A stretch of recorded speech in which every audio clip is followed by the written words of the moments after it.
Chair recognizes Senator the Honorable Darren Henfield. Madam President, I thank you. Let me begin by congratulating my brother and colleague, Senator Duncombe, who continues to do a marvelous work with the young men of Next Gen. I see them all here today looking quite dapper, sitting very confidently in this place. We anticipate that in the not too distant future, many of you will be here, but not over there. You'll be here at the table. You see, we need you all to come because some of us, we want to go home. And we want to turn this country over to the management of young men like yourselves who are being exposed to quite a wonderful experience. I had hoped to go with you to New York. I couldn't make it for personal reasons, which I spoke to my brother about. But what Senator Duncombe is doing with you is commendable. It should be encouraged. It should be praised. And Ms. Roll, I see you here as well, who's the right hand of the senator, who causes him to be on time and in the right place and to get things done. I'm particularly pleased, though, Senator, that at least 3 of these young men are Rangers. You know, I'm partial to the Defense Force. I spent my life there. And you're going to be involved in a great organization with great opportunities to travel the world and to be trained by the best all over the world, and also in the process to contribute to the development of your country, which is most important. And so, again, I congratulate you all, and I applaud you for your efforts in this regard. And today is a day, young men, when, as indicated by my colleague before me, we agree. We agree on the bills that are before the Senate. Sometimes we agree to disagree. But in the opposition, we have to let our views be known. And we believe that a strong opposition makes a strong government. And that's our constitutional duty, to be strong in opposition, that the government will be the best government that we could find anywhere in the world. And so today, as we debate this compendium, the National Maritime Instruction and Training Bill, the Civil Aviation Amendment, the Civil Aviation Authority, Bahamas Amendment Bill, we do so in agreement with the government that these bills are important to the development of the country. And so, Madam President, this afternoon, as we debate this compendium,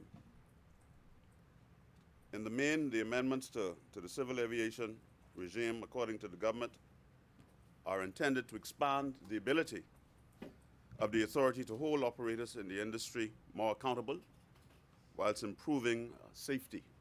We all know in the Bahamas, as a small archipelago, how important the safety of air travel and air traffic is. It's very important to us. As you know, we like to charter and get on these little airplanes and fly from island to island, and so we must ensure, as a government, civil aviation must ensure that these operators are always fit for purpose, fit for safety, and fit for good use. So we fully recognize that safety in this vital industry, which is so important to keep our people connected across the archipelago, is of paramount importance. Madam President, let me be the first to say that our administration, despite the challenges of Hurricane Dorian and COVID-19, moved too slowly. We moved too slowly with addressing issues we face with airports around the country. We just moved too slowly. That said, however, like many Bahamians, we are concerned about the state of our airports nearly 3 years into this administration. For most accounts, the state of airports, from Inagua to Abaco, are in some state or other of serious disrepair, and we have to do better in this regard. A tourist destination is dependent upon air travel, and so as we look at how we make traveling on airplanes safe, we must also look at how we keep the tarmacs, the runways, and all the rest of these things in good, pristine order for our airlift to bring visitors to the various destinations across the country. Whatever happened to, and the minister might be able to tell me in a wrap-up what happened to the 260 million the Family Island Renaissance program was supposed to produce. It was supposed to transform 14 Family Island airports, inclusive of Exuma and North Eleuthera. But you know, as an island boy, I like to speak for Family Islands because I believe in the Family Islands we deserve just what you have in New Providence. I don't believe that any of y'all from Family Island? Yeah, man. Yeah? I don't believe that New Providence and Grand Bahama should have anything better than we are able to get. I believe that. I believe that. And so sometimes when you go and you see the disparagement between some facilities in the city and some facilities on the island, it troubles you, right? Because we feel like the islands should be, and all governments. I'm not here to throw stones today. All governments are guilty of this. We tend to, because the preponderance of our population exists in these cities, Providence and Grand Bahama next, and maybe Abaco third, Eleuthera and Exuma, we tend to focus more on where the population mass is. But, you know, in Family Islands like Eleuthera and Exuma and Abaco, and even San Salvador, where we have a lot of visitors, we need to be able to put forward our best foot. And I was in San Salvador recently, and a couple of months ago, and the conveyor belt wasn't working. And so imagine when they come in from Club Med and they come to get their bags, and that's their first experience in our country, is that they walk into a broken conveyor belt. And you know, you can't, in my humble opinion as a former MP for an island, it is difficult to blame the government for every little thing, because there are people on the ground who ought to be able to take care of minor issues. And so that's one of the reasons why we emphasize that local government should be given the facilities and funding that they need to be able to address minor issues like that, instead of having to rely, Madam President, always on central government to come and do these things, you know.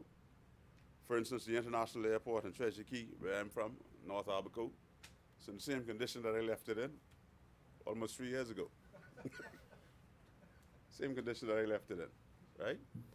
And what it does is it costs more money. It costs more money for. Now I don't know if the government's strategic plan is to leave it closed, and just allow the people from north all the way down to Crown Haven to drive into Marsh Harbor and catch a flight. Maybe Senator Rule could advise me on that. I don't know, right? But it's in the same condition, and they keep asking me. There is some work going on there. There looks to be something like an FBO being built there. I'm not sure as to who. Yeah, I'm not sure as to who are the proprietors of that. But Treasure Key is a very important hub for Abaco in that it services Baker's Bay, Grand Turtle Key, and points further north, where we have a lot of second home owners that come, and they bring these G5 jets, and some of these jets, you know, people like Michael Jordan and others, Tom Brady, who have homes in Baker's Bay, they fly in there on these big jets to a grubby little airport, and they're forced to leave them there. So these are some of the things that we must do to revolutionize this industry. I don't know for the life of me why governments do this. And any administration that I'm a part of, if we end up doing it, it will be out of absolute necessity. Stop and cancel contracts that are underway to do things, right? No. I don't know why. I don't know why governments do that, right? I don't know why governments do that, because it takes so long, you know. You think you think at first blush, you think at, I don't know what, I'm on my best behavior today. You know I'm on my best behavior because Next Gen is here with me, right? I am on my best behavior today since Next Gen came here, right? Next Gen came here, man. And I have to be a living example to these young men of what best behavior ought to be, right? But to come to office, and to come, you know I ain't scared of nothing, right?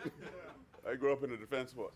But you know, to come to office and cancel a airport in Exuma that was well and trained, right? And the member of parliament was Devin broke ground.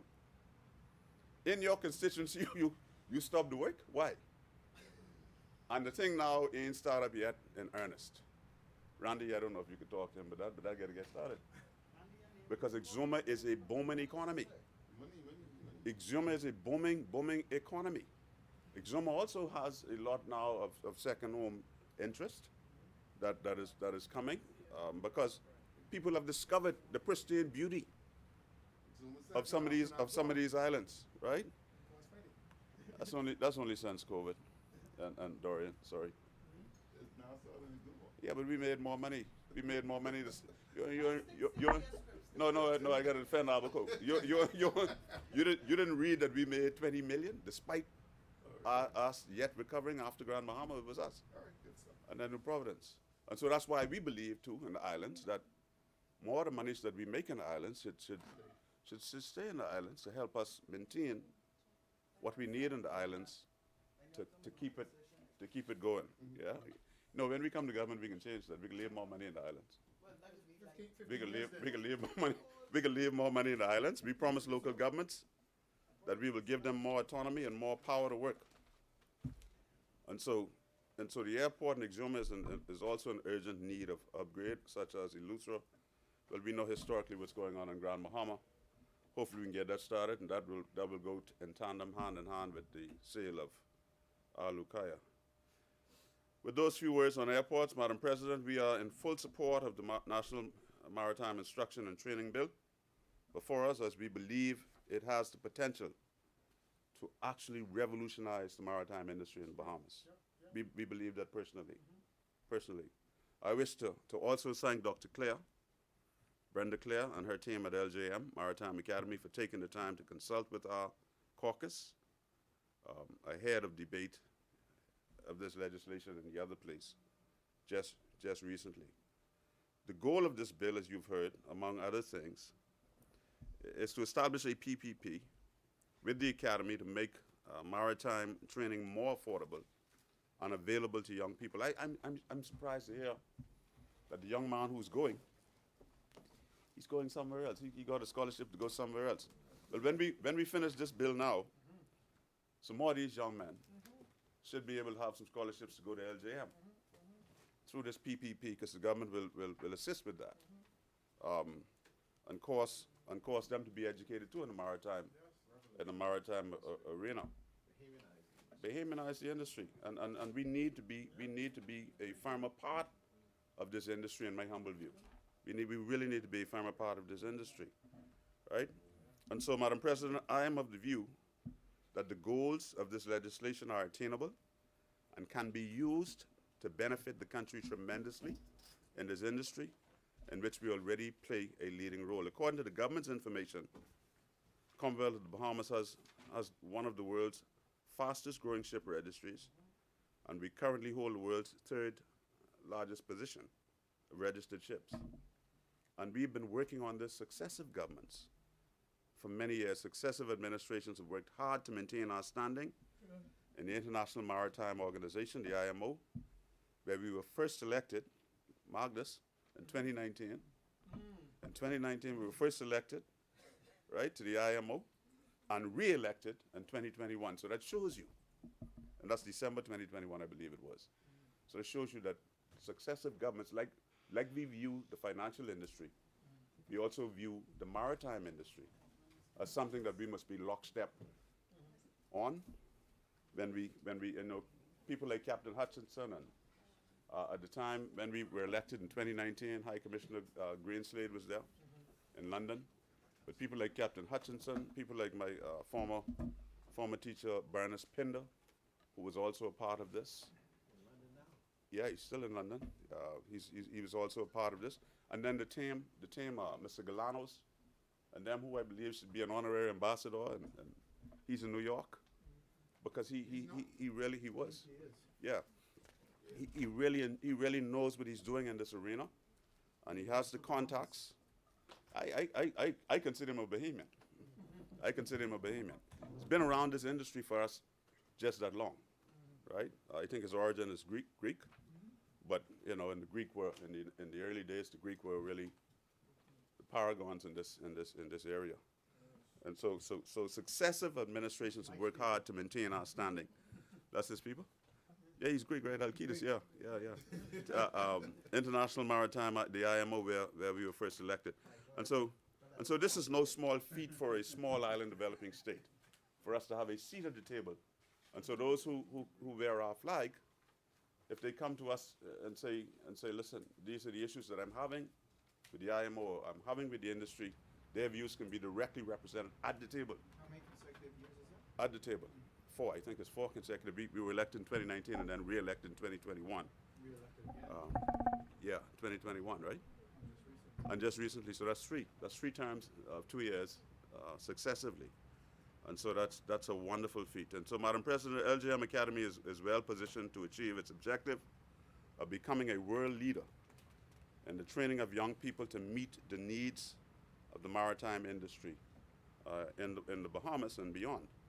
It was established in 2013, and LJM Academy has already earned a reputation for producing fine seafarers who are highly sought after in this industry. I remember when that academy first started, and they had to do the qualifications for seafarers and the like, and bridge watchkeeping and all the other things, and the safety swimming and all that.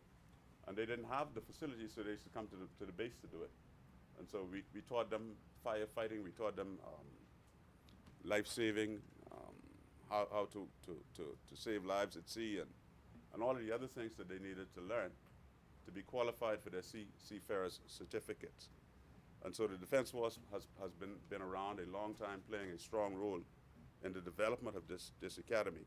And we're very pleased to see where they are now. They have simulators that we can put young naval officers in. Those of you who go to the academy, you can go and watch a live chart where you can do a simulated journey by day or by night, because it's different at sea by night than it is by day, right? And so you have to be qualified to travel as a navigator at sea by day or by night, and you do that by instruments. And so their students are trained to assume leadership roles in the global maritime industry as officers and as ratings. As I was explaining earlier to my colleague, the minister, the officers are considered the executives, and the enlisted people or the ratings are considered those who will do the work. So your linesmen, your deckhands, and the like, we call ratings and assistant to engineers and that kind of thing. The officers are the navigators and the chief engineers. And I think we had one of LJM's students here recently on one of the largest cruise ships to ever come into this place. She's coming this weekend. Oh, she's coming this weekend? What's her name? Ivana Seymour. I think she's a student of LJM, formerly, and someone of whom, as Bahamians, we could all be proud of. You know, currently some 1,500 ships are wearing the Bahamian flag, and that's significant. Our tonnage, our gross tonnage is way up there. I can't remember the figure right now. Imagine if we could, let's think about this for a second. If we could place 2 to 3 Bahamians, Madam President, as seafarers in these ships as officers or ratings, right? I'm advised that the average salary for such a qualified seafarer can be between $3,000 and $4,000 a month. Now, for some people that may sound not like a lot of money, but if you're living in a ship where you're not paying for room and board, right? You get to save basically what you earn, and if you're at sea, you don't have many opportunities to spend that money and destroy it, you know. So So that's not a bad salary. Madam President, if we could get, it is estimated, I'm told, that the maritime industry needs some 27,000 officers worldwide to fill billets in these ships. I wish that it was possible for us to attach the employment of Bahamian seafarers to each ship that is registered under our flag, and we could talk to them through the Maritime Authority about that when they come to say, conventionally these positions are filled by the other people. the other people you see from Sri Lanka and those parts of the world, and Philippines, they make up Bangladesh. They make up a lot of the people who work in these ships. But I believe this is an opportunity for us. I hope that we're able to achieve, and I know Dr. Claire and her team at LJM will do well here, and we support this, and I hope that we are able to achieve and realize the objective, Madam President, at the end of the day, that this will benefit the Bahamian economy, this will benefit our young people, many of whom need something to do, because all can't get in the Next Gen program, right? And they need something positive to be a part of. And I commend this, Madam President. I thank you.